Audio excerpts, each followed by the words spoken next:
Well, hello, beautiful people. How we doing today? We are back at it once again. This is the book, Excuse Me, Your Life is Waiting by Lynn Grabhorn. And we are into chapter 8 now, I think it is. Chapter 7 or chapter 8. I know we just moved into a new chapter. I think it's chapter 8. But yeah, this is part 37. And, just to share a little something with you guys today. I went back and listened to this again, and I hope you guys are doing this too. That's why I put these in the playlist and parts. But there was one particular part, I want to say it was like part 30, where she was talking about Tinder talking it out. And I know some of you guys have been commenting about like really enjoying that. But one of the things that I missed, and I hope you guys didn't miss it too, but I did start doing it today, and it made all the difference in the world, was saying it out loud. She literally says you have to do it out loud. So if you're doing it in your head, like I was, don't do that. Make sure, you're in a place where people aren't looking at you like you're crazy, but in your car, like that's where I was doing it, just in your car, talking it out, saying your goals out loud. Don't keep all these things in your head. So definitely wanted to give you guys a little bit of pro tip on that, because I know I remember her saying it, but I just didn't do it. So that's why I have to go back and listen. So I wanted to make sure you guys understood that just in case also too. So we are so deep into this, and I hope you guys are really enjoying it. Seems like you guys really enjoyed this book, because I know it's like a sleeper book. Like a lot of people don't know about this book, and it's a great starter for someone trying to really understand the law of attraction, because it's broken down in very simplistic ways. So let's continue on, and we're going to get right into it. Let me just go ahead and set up here.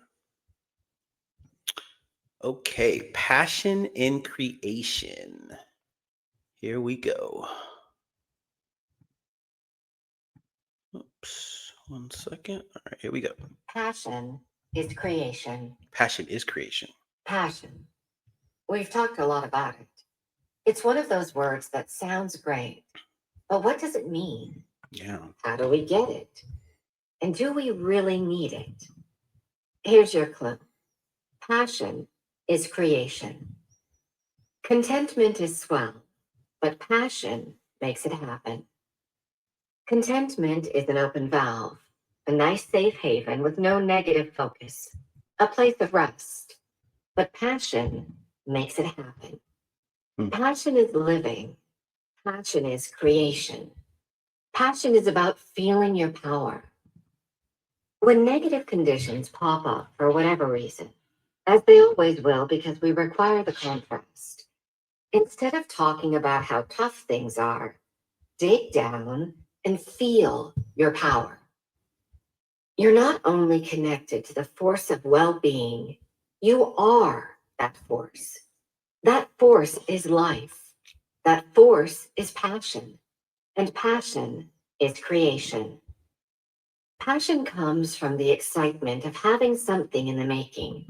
Contentment, on the other hand, comes from looking at something already achieved, more like a satisfaction. Contentment is positive energy, true, but it's not a fuel. It won't take you anyplace. It's not an energy of creation. If you think you're lacking this most intoxicating of feelings, passion, check to see if you're still talking about or focused on a don't want. There's not a don't want in the universe that can evoke passion. For all that don't wants will ever get you is negative energy, closed valves, greater resistance, and more don't wants. So here's yet another reason for giving more time to your want. For the more time you spend on it, the more passionate you will become. And passion is creation. Passion doesn't mean raw cheerleading or spastically bouncing off walls. Sure, passion comes in various degrees of excitement and enthusiasm, but more important, passion is a strong inner knowing. It's a quiet sureness that life no longer has you by the earlobes, and that the tiger you're holding by the tail is actually you. You want more passion? Then follow your joy. Go smell more roses. Watch more sunsets. Find more grass to walk barefoot on. Visit more favorite restaurants. Laugh more. Find more places to explore. Go to more ball games or plays. Indulge in more hobbies. Be more spontaneous. Play more golf. Listen to more music. Find more places to skinny dip. Smile more. Have more fun. Now you're vibrating in open valve passion, and passion is creation. Nice. I love it. Let it come. Let it come. Hey, you won't get an argument from me. All this energy business is a total about face from the way we've been used to living and being. So give it time. Cut yourself some slack. If you've listened this far, major changes are already in progress. Sometimes it will be easy. Most of the time, early on, it won't be, which is why watching for those so-called coincidences is so important. They are a validation that something's actually happening. They keep you going. Mainly, just lighten up. Be natural. Get off your case for not being perfect. Pat yourself on the back for effort. Give yourself credit for wanting to take control of your life. You will, sooner than you think. If you're spending some time each day talking about each of your wants, not worrying about if or when they're coming, not trying to force the how-tos of bringing them in, staying plugged into your guidance and following it without hesitation, those wants will come. By your own power, they must. You are not separate from the power of infinite well-being. You are not separate from the power of creative life force. You are not separate from the universal power of all that is. That power is your power, because that power is you. And your power, like the divine laws by which it is governed, is absolute. Okay, so we are on chapter 8 now. Chapter 8. Money, money, money. All right, let's get down to it. Money. Money, money, money. Sounds good, doesn't it? Or does it? No, I'm not retarded. Let's put it another way. How does the word or topic make you feel? Honestly. Every word we utter carries its own brand of vibration, peculiar to the one doing the speaking. Depending on how we were raised and what our own distinctive outlook on life may be, we charge the words we speak with a personally exclusive vibration. The word God, for instance, can evoke either a highly positive or powerfully negative vibrational response, depending on who's doing the speaking or listening, and what their background and association have been with that word. We have a truckload of these juiced up words in our language, but there's only one which can lay claim to consistently winning the top negative word vibration award. That word is money, the most highly charged word in any language that uses the stuff.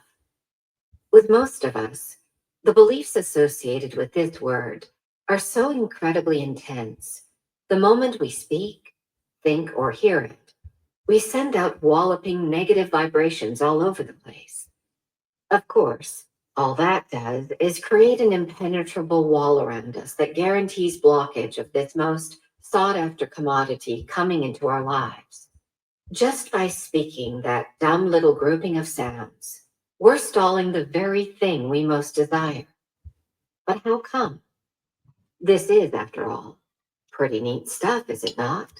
Gold, silver coins, paper notes, all that jazz? More like all that misery. From the time we were tiny tots, at least for the majority of us, we learned that the word money equates to struggle, shoulds, musts, have-tos, gotta. We learned how the subject felt to mom and dad, to uncles and aunts, to grown-up family friends. We learned the anxiety that surrounds the word and the anguish. We learned, for the most part, that it is the be all and end all of what we believe to be life. So we had better make damn sure we have it, or else. Mm-hmm. Actually, that learning curve began well before toddler days, back in the womb, where we absorbed all the many vibrations of our parents' struggles and fears. So we came bouncing into the world like Don Quixote, with this cockeyed inborn programming that says, the greatest adversary we shall ever confront in life will be this thing we call money, the dragon against which we must war unto death. And most of us do. Because we never learned about flowing energy and getting out of negative vibrations, we spend our lives with thoroughly closed valves over this subject, fighting a battle we can't possibly win until we become so tired, so discouraged, so downtrodden, our body finally responds to the perpetual negativity and we die. Swell life. Hmm. Screw old beliefs. Ever since legal Tinder was first created, no one has had enough. So as we think money, we immediately think not enough. And now can you start to see the picture? Money equates to not enough, which equates to lack, which equates to feel bad vibrations, which faithfully supplies us more of precisely what we don't want any more of, lack. Hmm. The good news is we don't have to get in there and dig up all our moldy old beliefs about money to allow the abundance to flow. We only have to override them. And thank heavens for that. We'd be on the couch for decades trying to overcome the plethora of well-ensconced doctrines about money that society has so unjustly created. Like, you have to work hard to get it. Money must be earned. You don't get something for nothing. Money is hard to come by. Money is hard to save. I never have enough. It goes out faster than it comes in. Money is the root of all evil. We need to save for retirement. I'll be happy when I get it. Meaning, I can't be happy now. One must drive hard for the real reward. Money doesn't grow on trees. Hmm. Repeat any one of those phrases out loud and see how you feel. Not good. Yet that's the stuff we were raised on, all so vibrationally ingrained in us that we think money is our only key to freedom. And hey, I'm not arguing that. What trips us up is we think it has to be earned, fought for, worked hard for, struggled for. Yet money, like anything else, is nothing but energy, and attracting it, like anything else, is nothing more than an energy flowing process. Now is when you write a new script. Okay. Writing and Woo. Good stuff. How many of you guys can actually relate to what she's talking about? I know I can. Let me just flip this over. I know I can, right? Um, this is definitely something that hits home because growing up, yeah, like still to this day, I still deal with this because I want to be the first millionaire in my home, and my family ever, right? Comment down below if you guys can relate to that, and the struggles and just thinking about the relationship that I've had with money and the things that I've had to overcome. Nothing wrong with how my parents raised me the best that I could, but at the same time, this stuff is still ingrained in me. So even listening to this, there's still a bit of a trigger that occurs, but that's all part of the process, and this is definitely not a sprint. It's a marathon, and we all have to just go along with it. But the key for me, and just like for everybody else, is that you just keep pushing through, right? And you create that passion that she talks about. So I hope you guys are really enjoying this. If you guys haven't already, like and subscribe. Make sure that you hit the notification button so that you don't miss any of these, as I'm posting these every day. And until next time, you guys make it a great day. Take care. Bye-bye.